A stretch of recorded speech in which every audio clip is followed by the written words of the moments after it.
This is Part part two of basically our issues, like our problems. On the past. Do you want me to start? Or do you want to start? I guess I'll go ahead and start. Okay. Okay, a lot of you don't know me, and this is kind of weird. You're thinking, why the hell is this chick fucking telling us about her past? We don't want to know shit about her. Sorry. But my past was, I guess you could say, odd or horrible or whatever you want to say, but me and my mom and my brother, we left the rest of my family behind in Colorado when I was 6. And that was hard for me because we left both of my sisters and my older brother Gary.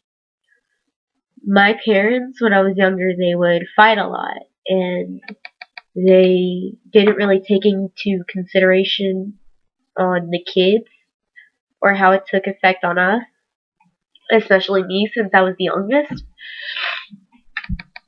And I mean, it was pretty damn hard, thinking, they used to never fight.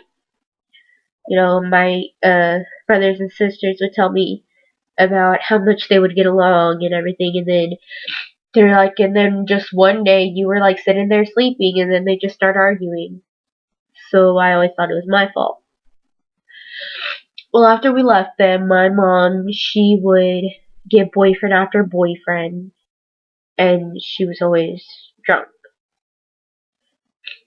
She was always drunk. I mean, I don't ever think I saw a day that she wasn't drunk until one day one of her boyfriends tried to commit suicide in front of me and my older sister.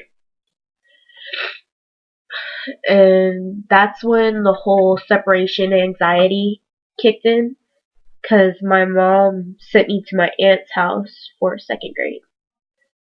And I hated being away from her and my sister, and it just hurt me a lot. I was always a mama's girl, but there was times where I forgot what my mom even looked like.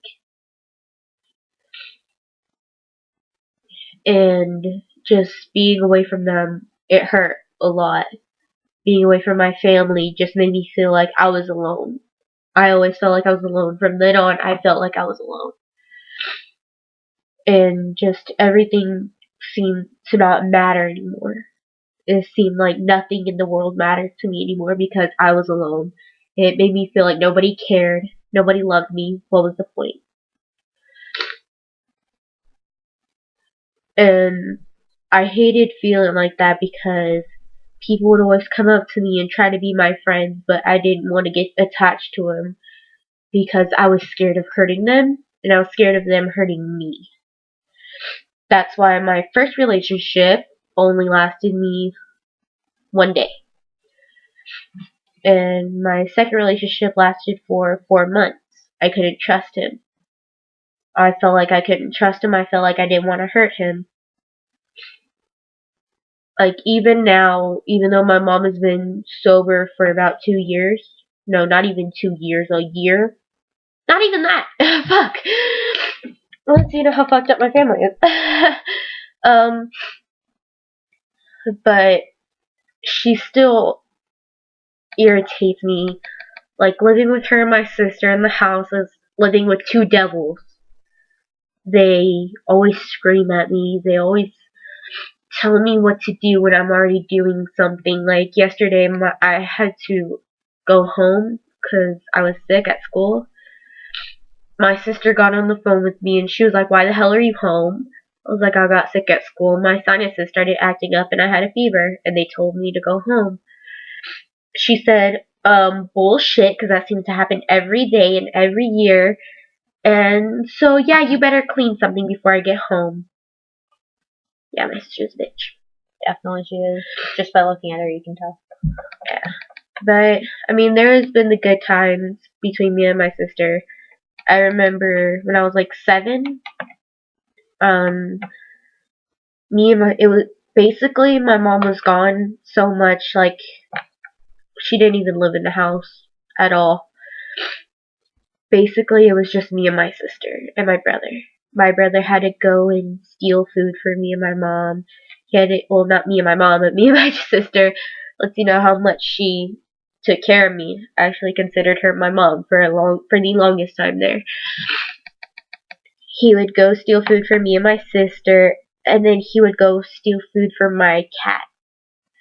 I had a baby kitten. He was still only a baby. He couldn't eat the hard cat food, so he would go and steal cans of tuna and cans of cat food. It was definitely hard on me for the longest time, thinking my mom didn't care. My mom didn't love me. And I'm really scared on me and her getting our own house soon, because I'm scared of it happening again. I'm scared of her basically abandoning me at the house all the time. I'll be over if she does. Either that or I'll go to Megan. Or that. I mean, definitely I know who to call if I ever feel like I don't belong at home. And the longest time there, I always felt like I never belonged. Because I never did. I've always been told. We're definitely the outcasts of our family. Yeah, I've always been told, why are you so weird? Why are you here? My brother Philip, one day, he looked at me and he said, sometimes I wonder, are you even mom's child? He said, I don't even know how the hell we got you. I'm surprised mom and your dad had you, because we all have different dads. He said, I'm surprised you and your mom have you. I mean, you and your mom and your dad had you. Like, wow, you definitely don't belong in this family. And it's definitely fucked up to hear your own blood say that. He then tried to make up for it, but it just never happened. I kind of grew up differently to a degree until like a couple years, like about 4 years, like I said. But I grew up in a family that was definitely like very supportive and everything, and they loved us and everything, and they are always saying it and everything. And it's definitely different because my family definitely changed as soon as I hit my depression.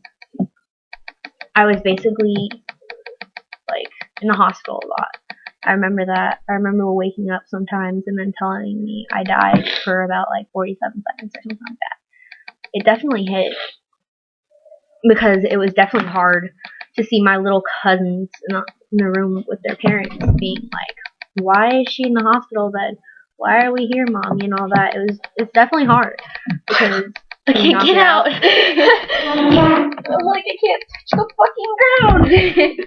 Alright. I'm gonna sit in your seat. Yeah. Never. Well, because my family is very definitely supportive of the stuff I do.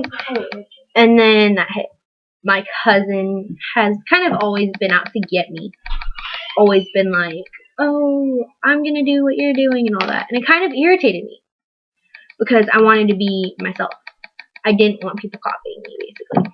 And I kind of learned that you kind of can't control what people do. And that definitely is a good thing to know. But it's definitely odd to have your cousin be like, oh, I'm dyeing my hair when I want to dye my hair. I can't dye my hair. My parents won't let me. But then again, I don't want to. And it's definitely hard. But around that time that I lost Sam, I met a guy. He was a couple years older than me. I think he was like 15, if I remember correctly. And I was like 2 years younger than him. But he was involved in some stuff that isn't very basically safe. Illegal. And it's illegal. He was involved in street racing, street fighting, stuff like that. And I kind of got swept into that. I got swept into the wrong crowd and everything, and it kind of wasn't right for me to be there, especially at such a young age, basically. Like I said, I'm only 14 and I've already been through so much, and I came out strong. But it's definitely different. I remember learning street fighting and everything from him, and I remember watching him race basically being like, I hope he doesn't die, I hope he doesn't die, I hope he doesn't die, just thinking about that the whole time. Definitely hard to think about. They're not gonna see me eating. Okay, fine. But it definitely hit home. I broke up with him around, well, not exactly around the time I moved, but kind of lied to him saying I was moving because I lived in Anaheim and I went to school in Anaheim. Well, around the time I was moving to a different school because those schools basically weren't very good at all. And my phone is ringing. Hey, Mom. And I will finish this video. It's a toll-free number. And all that. And I will make this video.